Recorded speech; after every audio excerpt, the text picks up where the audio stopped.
दोस्तों कुछ लोग कह रहे हैं कि पवन सिंह की वजह से स्त्री 2 गाना जो पवन सिंह ने गाया था उस फिल्म में, तो इसलिए ये फिल्म ब्लास्ट कर दी।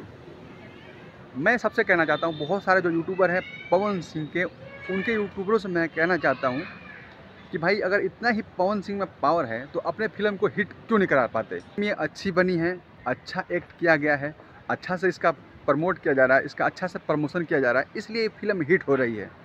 कोई पावर स्टार, कोई ट्रेंडिंग स्टार, कोई गड्ढा स्टार की वजह से ये फिल्म नहीं हिट हो रही। ये बात आप लोग सुन लीजिए। इतना ही अगर हिट कराने का शौक़ है तो अपनी फिल्म को क्यों नहीं हिट कराते। अपनी फिल्म तो 5 लाख रुपया नहीं कमा पाती, अपनी फिल्म 50,000 लोग एक हॉल में नहीं बैठ पाते, और बात करते हैं कि फिल्म हिट करा दिया। ऐसे यूट्यूबरों को मैं एक बात बताना चाहता हूँ भाई, कम से कम यार ये फालतू बात मत बोला करो। अगर जो फैक्ट की बातें हैं ना, उस चीज़ को बोला करो। दूसरे नंबर की बात करना चाहता हूँ, खेसारी लाल यादव ने पवन सिंह को जवाब दे दिया था। पता है क्यों जवाब दिया था?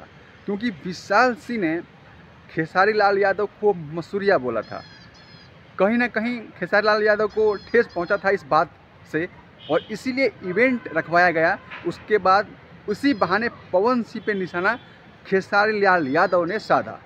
कहीं ना कहीं एक मन में टीस था खेसारी लाल यादव का कि हमें ये चीज़ बोलना है, और साफ शब्दों में खेसारी लाल यादव बोल दिया कि अगर उनका बेटा गलती करता है तो बाप को भुगतना पड़ेगा।